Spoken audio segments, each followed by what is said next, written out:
Welcome to மெஹர்ஜான் kitchen. இன்றைக்கி நம்ம egg சேமியா எப்படி செய்யுதுன்னு பார்க்க போகிறோம். பிரியாணி சேமியாவை நான் இப்போ செஞ்சு காமிக்க போகிறேன். தேவையான பொருளெல்லாம் இப்போ நான் எடுத்து வச்சிட்டேன். எக்கு, சேமியா, தக்காளி, வெங்காயம் எல்லாம் எடுத்து வச்சாச்சு. இப்போ ஒரு பாத்திரத்தில் 1 லிட்டர் தண்ணி சூடு பண்ணிக்கலாம். சூடு பண்ண தண்ணியில் சேமியாவை நம்ம ஆட் பண்ணிக்கலாம். நான் ஒரு 2 பாக்கெட்டு சேமியா ஆட் பண்ணியிருக்கேன். ஒரு பிஞ்சு சால்ட்டும் ஒரு 3-4 ட்ராப்ஸ் வந்து லெமனும் ஆட் பண்ணிக்கலாம். அப்போ ஒன்றோட ஒன்று ஒட்டாது. நம்ம எல்லாமே வெங்காயம், தக்காளி எல்லாம் கட் பண்ண வரைக்கும் நம்ம இதை குக் பண்ணி ஃபில்ட்ரு பண்ணி வச்சுக்கலாம். அப்போ நம்மளுக்கு குழஞ்சி போகாமல் அப்படியே இருக்கும். அதுக்கு தான் நம்ம லெமன் ஆட் பண்ணுறோம். இப்போ இதை நம்ம ஃபில்ட்ரு பண்ணிடலாம். அவ்வளோதான், ஃபில்ட்ரு பண்ணியாச்சு. இப்போ ஒரு கடாயில் 4 டேபிள் ஸ்பூன் ஆயிலும் 1 டேபிள் ஸ்பூன் நெய்யும் ஆட் பண்ணிக்கலாம்.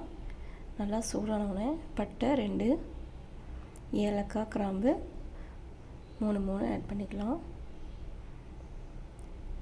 பெரிய சைஸு வெங்காயம் வந்து நான் ஆட் பண்ணியிருக்கேன். நீளமாக இந்த மாதிரி கட் பண்ணிக்கலாம். பிரியாணிக்கு கட் பண்ணுற மாதிரி அதையும் சேர்த்து நல்லா வதக்கிக்கலாம்.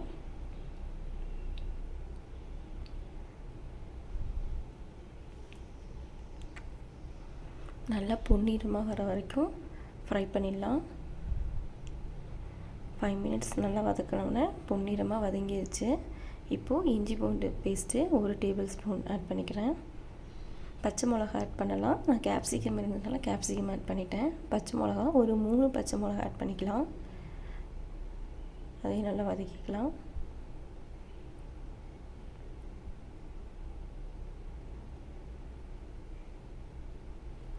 இப்போது 1 டேபிள் ஸ்பூன் மிளகாய்த்தூள் ஆட் பண்ணியிருக்கேன். மஞ்சள் தூள் 1/2 டீஸ்பூன், கரம் மசாலா தூள் 1 டீஸ்பூன். இப்போ இதில் நல்லா மிக்ஸ் பண்ணிக்கலாம். இதுவும் நல்லா வதங்கிடுச்சு. 2 தக்காளி கட் பண்ணியிருக்கேன். அதையும் இதில் ஆட் பண்ணிக்கிறேன். 1 பாக்கெட்டுக்கு 1 தக்காளி.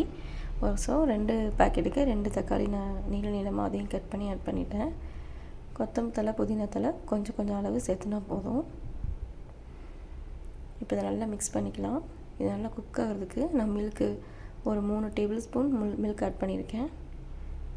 நம்ம வந்து வாட்டருக்கு பதிலாக மில்க் ஆட் பண்ணியிருக்கலாம். இப்போ டேஸ்ட் அதிகமாக இருக்கும். வதங்கிறதுக்கு கொஞ்சம் உப்பு ஆட் பண்ணி நல்லா வதக்கி விட்டுக்கலாம். ஆல்ரெடி சேமியாலையும் உப்பு நான் ஆட் பண்ணியிருக்கேன். இந்த தக்காளி மசாலாக்கு ஏற்ற அளவுக்கு உப்பு ஆட் பண்ணியிருக்கேன். இப்போது நல்லா மசாலா குக் ஆனதுக்கப்புறம் நம்ம ஃபில்ட்ரு பண்ணி வச்சுருக்கிற சேமியாவை இதில் சேர்த்திடலாம். அதையும் ஃபுல்லாக நல்லா மிக்ஸ் பண்ணி கிளறி விட்டுட்டேன்.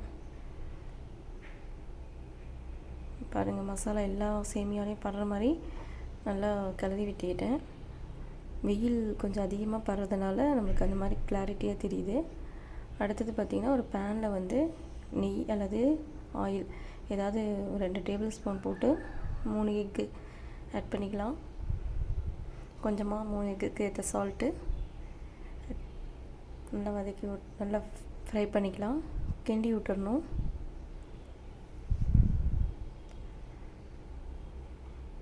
எக்கு நல்லா குக் ஆனோடனே சேமியா மேலே நம்ம இப்போ சேர்த்திடலாம். அவ்வளோதான். இப்போ நம்ம நல்லா கிளறி விட்டுடலாம்.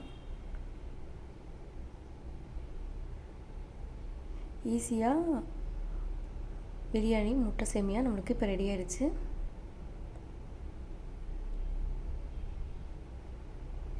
இந்த மாதிரி டேஸ்ட்டாக நீங்களும் ஒரு தடவை செஞ்சு பாருங்கள்.